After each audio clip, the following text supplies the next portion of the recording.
Bienvenue dans le podcast « Il était une fois la Bible ». Ce podcast est la rencontre de deux passions. YouPray, l'application audio qui accompagne votre vie spirituelle quotidienne, et Bibliapédia, l'association qui cherche à faire connaître et aimer la Bible. Ensemble, nous avons conçu ce podcast inédit qui vous raconte, épisode après épisode, le livre le plus vendu au monde, avant même Harry Potter. Épisode 32, Joseph est reconnu de ses frères. Souvenez-vous, dans l'épisode 31, Joseph est au sommet de son pouvoir. Et, pendant une grande famine qui sévit dans tout le Moyen-Orient, il se retrouve à fournir en blé les pays voisins de l'Égypte. Viennent un jour à sa rencontre ses propres frères, venus chercher nourriture alors que le pays de Canaan est lui aussi victime de cette grande famine. On s'attendait à de belles retrouvailles, mais décidément, l'histoire de Joseph est pleine de détours, reculant une happy end que nous attendons depuis quelques épisodes. En effet, ses frères sont venus, mais ils ne l'ont pas reconnu. Pire, Joseph les accuse d'espionnage et leur demande, comme gage de bonne foi, de repartir en Canaan chercher leur plus jeune frère. En attendant, Joseph garde Siméon en otage. Ils repartent ainsi chargés de blé et le cœur lourd, annoncer à leur père qu'il a perdu un autre fils et qu'il va peut-être en perdre un autre en la personne de Benjamin. Jacob, au 100 coups, leur demande de repartir avec moult présents pour faire fléchir ce ministre de Pharaon et récupérer ainsi ses fils au complet.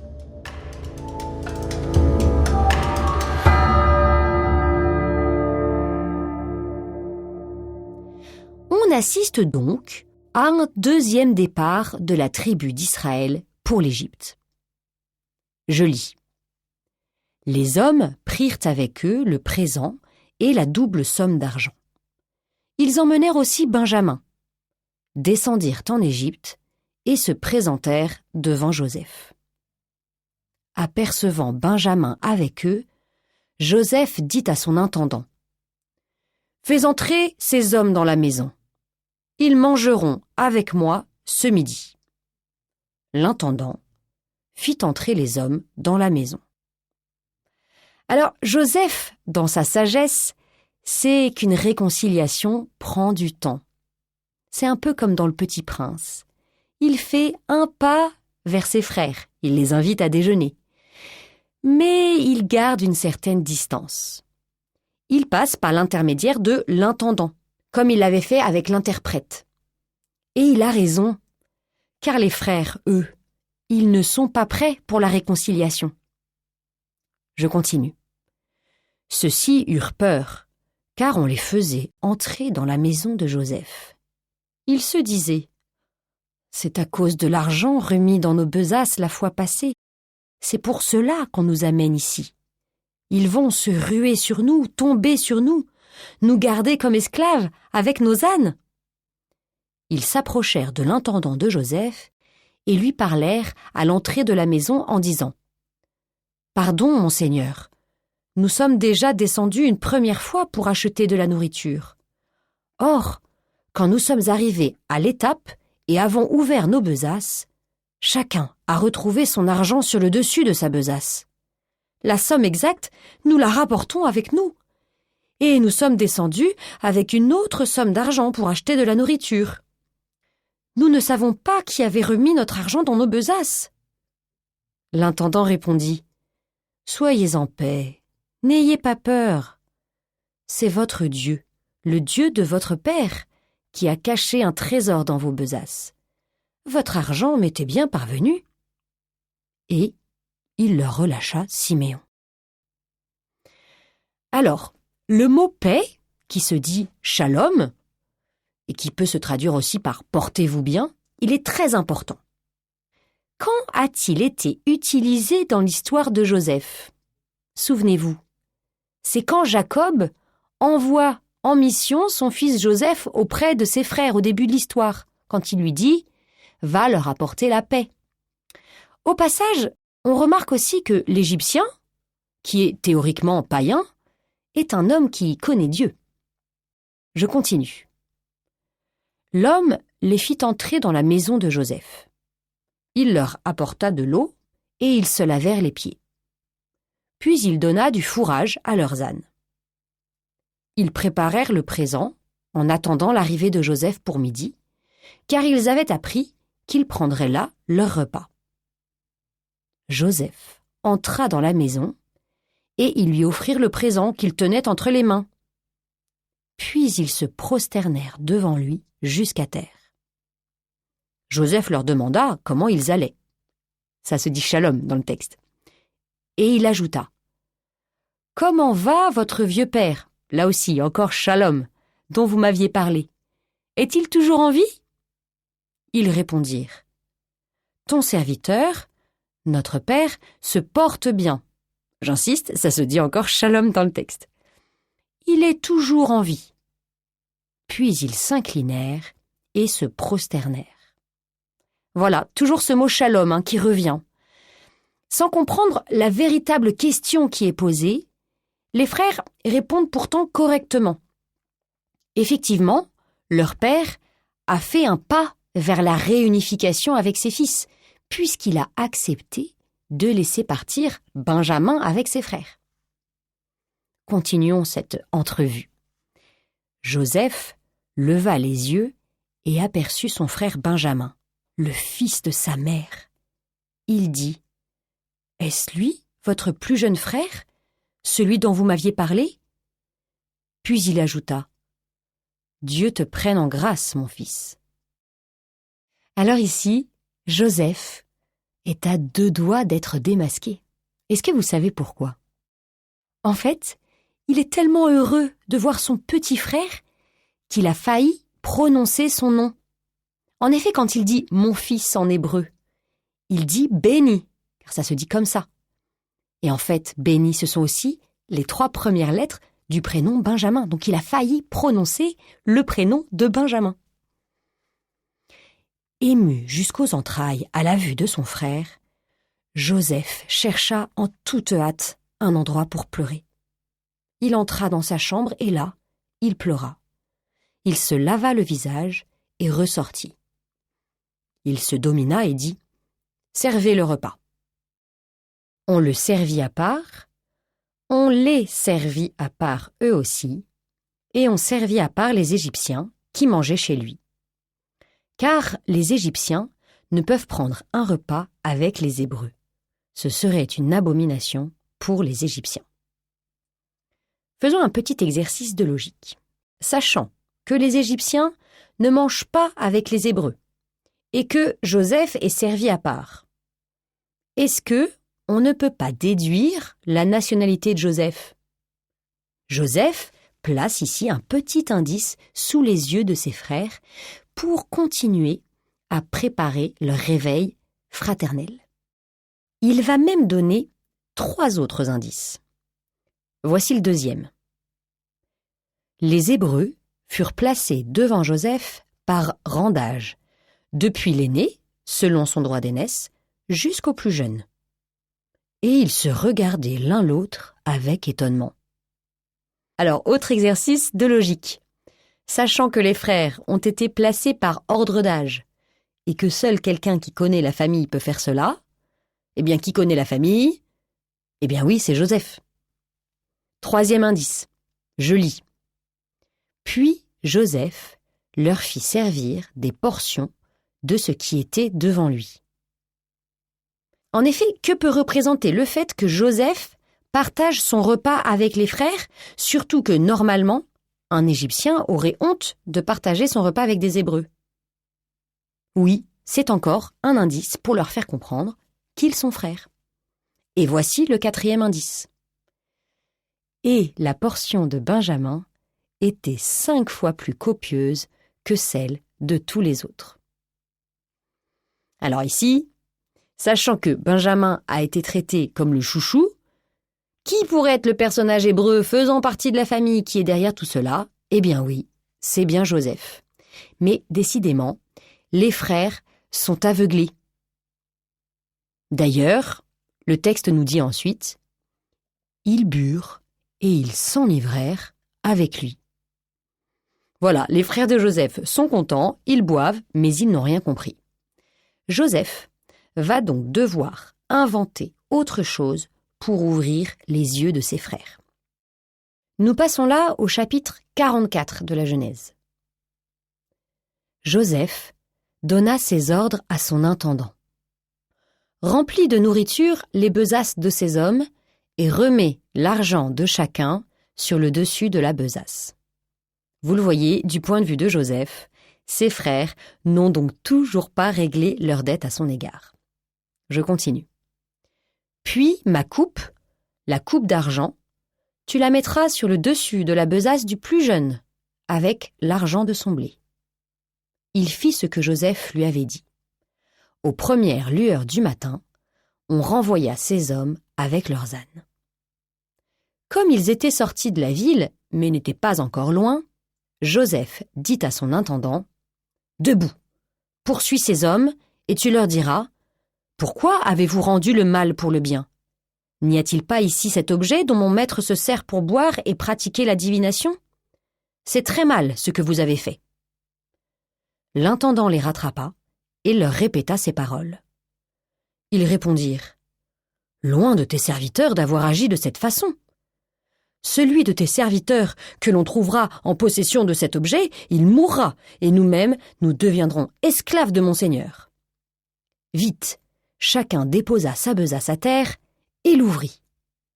L'intendant se mit à fouiller, en commençant par l'aîné et en terminant par le plus jeune.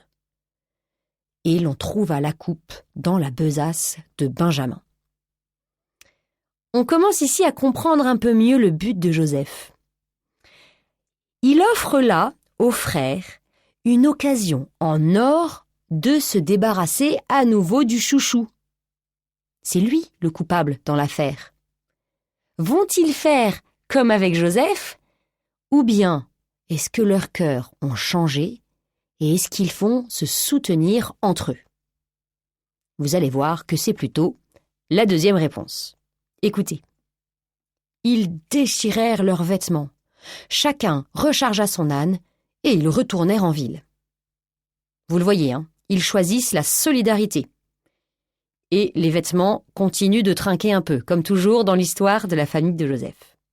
Mais cette fois-ci, ce n'est pas la tunique de la victime qui est déchirée par les frères.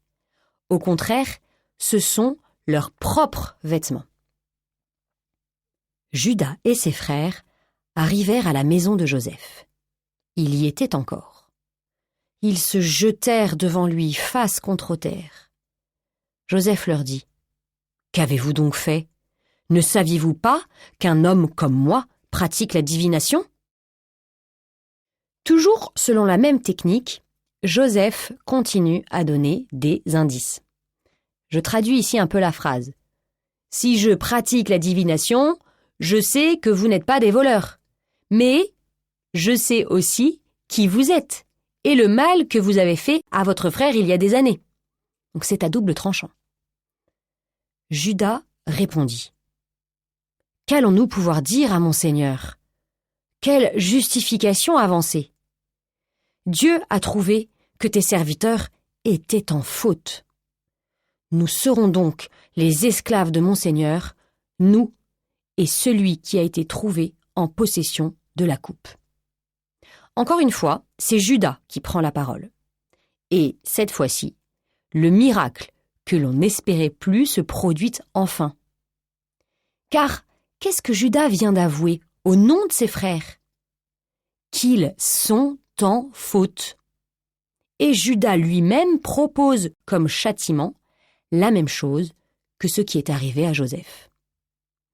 Mais Joseph veut pousser encore plus loin l'épreuve, voir si les frères non seulement reconnaissent leur faute, mais sont décidés à ne plus recommencer. Je poursuis la lecture. Joseph répliqua. « Loin de moi d'agir ainsi. C'est l'homme trouvé en possession de la coupe qui sera mon esclave. Vous autres, retournez en paix chez votre père. » Judas est ici pris au piège. Il va alors prononcer un extraordinaire discours. Écoutez plutôt. Alors Juda s'approcha de lui et dit : « De grâce, mon Seigneur, permets que ton serviteur t'adresse une parole, sans que la colère de mon Seigneur s'enflamme contre ton serviteur. Car tu es aussi grand que Pharaon. Mon Seigneur avait dit à tes serviteurs : si votre plus jeune frère ne revient pas avec vous, vous ne serez plus admis en ma présence. Donc, lorsque notre père a dit : repartez pour nous acheter un peu de nourriture, nous lui avons répondu : nous ne pourrons pas repartir si notre plus jeune frère n'est pas avec nous. Alors notre père nous a dit : vous savez bien que ma femme Rachel ne m'a donné que 2 fils. Le premier a disparu, sûrement une bête féroce l'aura mis en pièces, et je ne l'ai jamais revu. Si vous emmenez encore celui-ci loin de moi et qu'il lui arrive malheur, vous ferez descendre misérablement mes cheveux blancs au séjour des morts. Maintenant, si je retourne sans le garçon chez mon père, ils sont tellement attachés l'un à l'autre que mon père mourra quand il s'apercevra de son absence. Donc, que ton serviteur reste à la place du garçon, comme esclave de mon Seigneur, et que le garçon retourne avec ses frères. Je ne veux pas voir le malheur atteindre mon père. » C'est vraiment un magnifique discours. Il nous montre, sans le vouloir, les différents déséquilibres qui ont mené à la division familiale. Et il manifeste que Juda et ses frères les ont surmontés. Par amour de leur père et de Benjamin, ils acceptent aujourd'hui, sans jalousie, que l'un d'entre eux, Benjamin, soit le chouchou.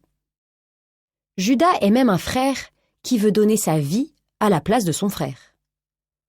À qui cela peut-il nous faire penser ? À Jésus, qui, justement, sera un descendant de Juda. Alors maintenant, c'est au tour de Joseph d'agir. On passe au chapitre 45. Joseph ne put se contenir devant tous les gens de sa suite, et il s'écria : « Faites sortir tout le monde !» Quand il n'eut plus personne auprès de lui, il se fit reconnaître de ses frères. Il pleura si fort que les Égyptiens l'entendirent, et même la maison de Pharaon. Il dit à ses frères : « Je suis Joseph. Mon père vit donc encore ?» Mais ses frères étaient incapables de lui répondre, tant ils étaient bouleversés de se trouver en face de lui.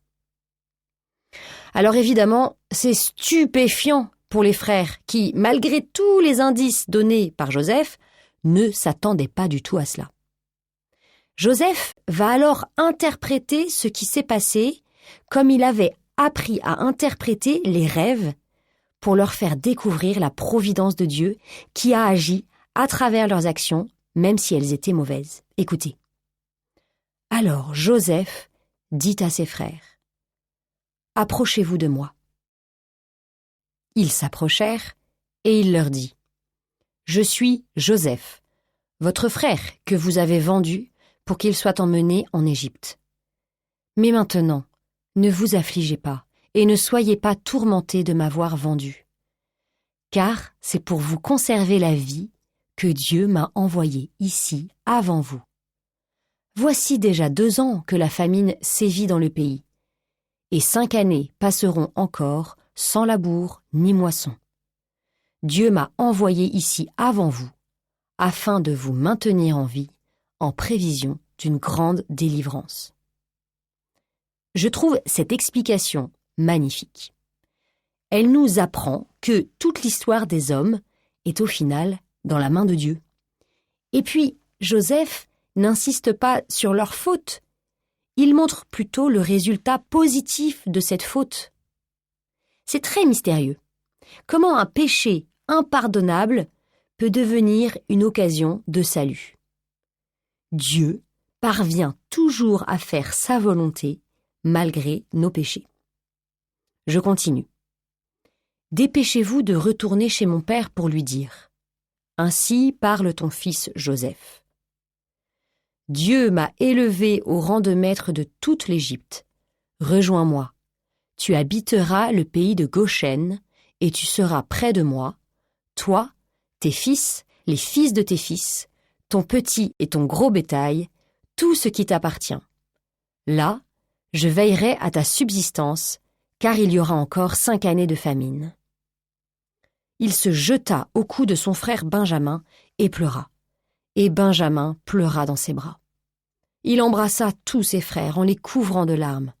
Puis, tous ses frères se mirent à converser avec lui. Est-ce que vous vous souvenez de ce qui était arrivé à la parole au début de l'histoire? Souvenez-vous, la parole était devenue empoisonnée par la jalousie.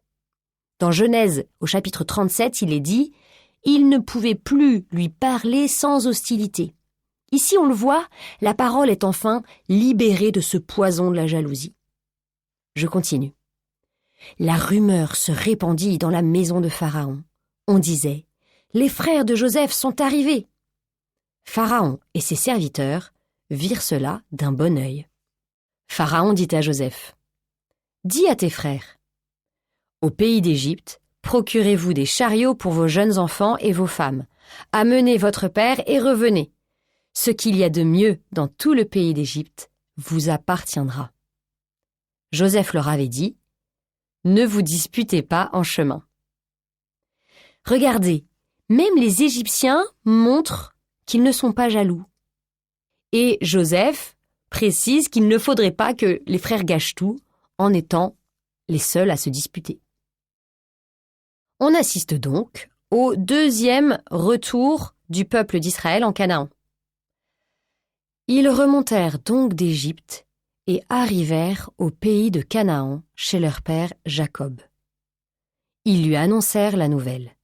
« Joseph est encore vivant, et c'est lui qui est gouverneur de tout le pays d'Égypte. » Israël s'écria « Mon fils Joseph est encore vivant. Je veux partir et le revoir avant de mourir. » C'est justement ce que désire Joseph, revoir son père. Et là, c'est enfin ce qui va se passer. Notre happy end arrive, mais pas tout de suite. Attendons plutôt le prochain épisode.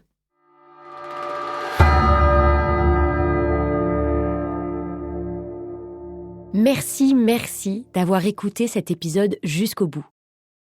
Si ce podcast vous plaît, n'hésitez pas à nous le dire en mettant le plus d'étoiles possible et à vous abonner pour être notifié du prochain épisode.